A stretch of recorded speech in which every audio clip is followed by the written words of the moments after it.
तेजस्वी यादव, हम उनसे सिर्फ एक ही बात बोलना चाहते हैं कि सर, आपके पिता श्री लालू प्रसाद यादव जी सड़क पे आके डंडा खा के नेता बने हैं, तो आप सिर्फ लाइव खेल के ट्वीट खेल के सर आप बोलते हैं कि हम स्टूडेंट के साथ कंधे से कंधे मिला के खड़े हैं। कहाँ कंधा से कंधे मिला के खड़े हैं? वो जो दो बगड़ बिल्ला है खान और रहमान, जो आते हैं और कहते हैं कि हम छात्रों के साथ हैं, तो आज कहाँ है वो?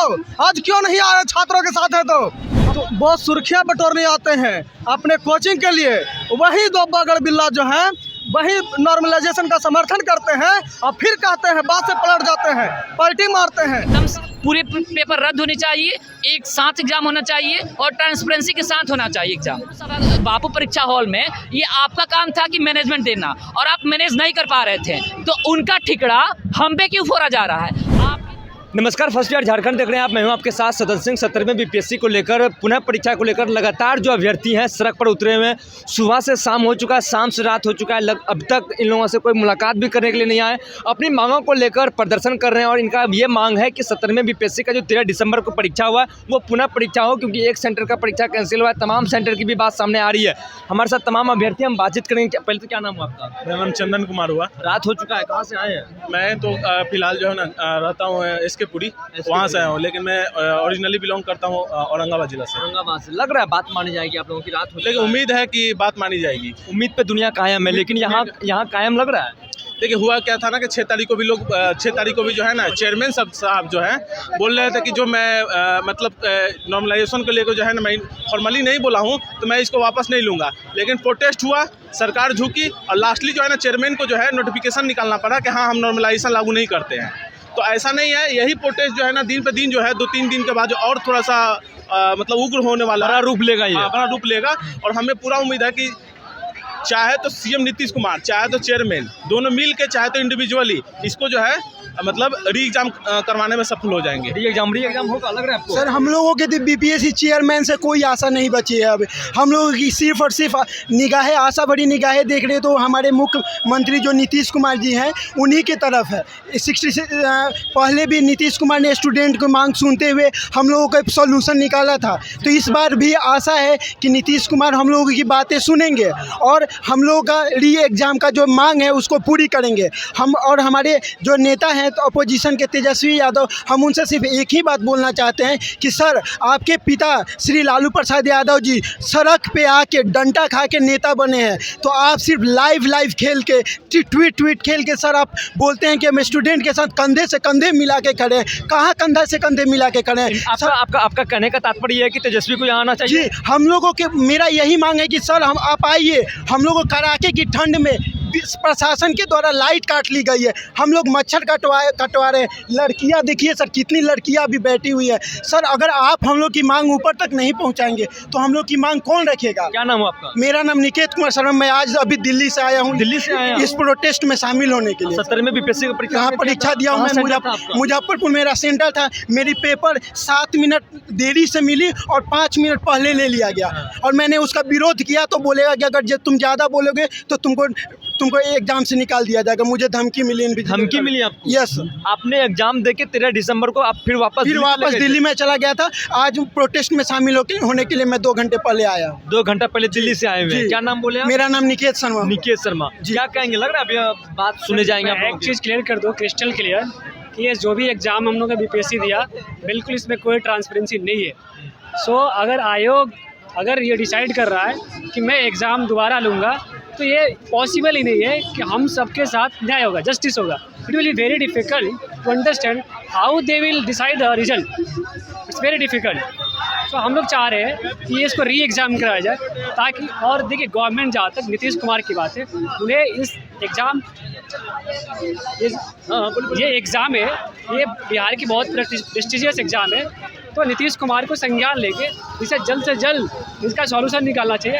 Otherwise it will be very difficult to win the election in 2025। So my point is, it's a very serious issue. So everybody has to understand what the happening is in our BPC through examinations. So please try to understand, and it's a very serious issue. So everybody who has the responsible in this ayog, they has to decide. They think that we are fool, we are not fool. we are very clever. We know how to handle the situation, how to clear the examination, then how to handle any situation with surrounding the whatever we are doing. We're doing for the justice. Where are you from? I'm from Bihar. I'm from Siwan district. Yes. Presently कहाँ रह रहे हैं? Present में इधर ही दिनकर गोलंबर के पास दिनकर गोलंबर में। क्या नाम है आपका? मेरा अभिषेक कुमार। अभिषेक कुमार, क्या कहेंगे? ये देखिए 6 तारीख को भी हम लोगों ने आंदोलन किया था, लाठी डंडे पड़े, दिलीप जो है हमारे छात्र नेता उनको जेल तक जानी पड़ी, 6 दिन बाद रिहा होकर के आए। और ठीक आज फिर 18 तारीख को फिर से वही हजारों युवा आज फिर से सड़क पे हैं। क्या कहेंगे, ये क्या न्यायपूर्ण है? ये छात्रों के साथ ही कहाँ तक ये न्याय हो रही है? लगातार घोर अन्याय हो रही है, अन्याय हो रही है। और वो जो 2 बागड़ बिल्ला आते हैं 6 तारीख को, कौन आए? वो जो 2 बागड़ बिल्ला हैं खान और रहमान, जो आते हैं और कहते हैं कि हम छात्रों के साथ हैं, तो आज कहाँ है वो? आज क्यों नहीं आए? छात्रों के साथ है तो अब वो जो छाती पीटते हैं कि हम समाधि ले लेंगे, जल समाधि ले लेंगे, आत्महत्या कर लेंगे, आग जला लेंगे, तेल छिड़क लेंगे, तो आज कहाँ है भाई? आज भी देखिए रात हो गई है, सुबह से शाम तक रात होने को जा रहा है। हजारों की युवा में, हजारों की संख्या में छात्र छात्राएं सड़क पे हैं, तो क्यों नहीं आ रहे हैं? कहाँ हैं? क्या ये आज उनके छात्र नहीं हैं? तो बहुत सुर्खियाँ बटोरने आते हैं अपने कोचिंग के लिए, वही 2 बागड़ बिल्ला जो हैं वही नॉर्मलाइजेशन का समर्थन करते हैं और फिर कहते हैं, बात से पलट जाते हैं, पलटी मारते हैं, कहते हैं कि हम नहीं नॉर्मलाइजेशन लागू होने देंगे, नॉर्मलाइजेशन होगा तो आत्महत्या कर लेंगे, आत्महत्या कर लेंगे। क्या कहना ये है कि 12,000 बच्चों के लिए कमीशन है या फिर 4 लाख बच्चों के लिए है? क्या वो इक्वल अपॉर्चुनिटी प्रोवाइड कर रही है 4 लाख बच्चों को? पहले बोलते हैं कि 80,000 जो बच्चे हैं उनके लिए हम खोलेंगे नहीं पोर्टल, वो उपद्रवी हैं, वो नॉन सीरियस है, हम मान लिए कि वो नॉन सीरियस है, एक तरह हम मान लिए। लेकिन ये जो 4 लाख बच्चे हैं ये आपके लिए भी ये भी नॉन सीरियस हो गए हैं, बाकी जो 12,000 है वही सिर्फ सीरियस है। और जो आप जो बोल रहे हैं एक सेंटर का, उस एक सेंटर में 12,000 बच्चे हैं। 12,000 का मतलब ये हुआ जो टोटल फॉर्म भरे थे उनमें से 6 से 7%, यानी आप 6 से 7% लोगों का लेंगे और बाकी का नहीं लेंगे। ये कैसा जस्टिस है? ये कैसा इक्वल अपॉर्चुनिटी है? आप इक्वल अपॉर्चुनिटी प्रोवाइड कीजिए, इक्वल एक समय एक साथ एक पेपर लीजिए, तब तो मालूम चलेगा ना कि कौन कितना है। आप एक को दूसरे से, आप एक 12,000 को समय ज़्यादा दे रहे हैं, क्वेश्चन पैटर्न ज़्यादा उनको पता चल चुका है, समय ज़्यादा है और बाकी कुछ नहीं, तो कैसा अपॉर्चुनिटी इक्वल हो जाएगा? ऐसा तो बिल्कुल नहीं होना चाहिए। एकदम पूरे पेपर रद्द होने चाहिए, एक साथ एग्ज़ाम होना चाहिए और ट्रांसपेरेंसी के साथ होना चाहिए एग्ज़ाम। ठीक है, ट्रांसपेरेंसी के साथ एग्जाम होना चाहिए। पूरी पेपर रद्द होने की बात करें, लगातार अभ्यर्थी जो है गर्दनीबाग धरना स्थल पर यहाँ प्रदर्शन कर रहे हैं और री एग्जाम होना चाहिए था सर, क्योंकि चारों तरफ अनियमितता ही अनियमितता है।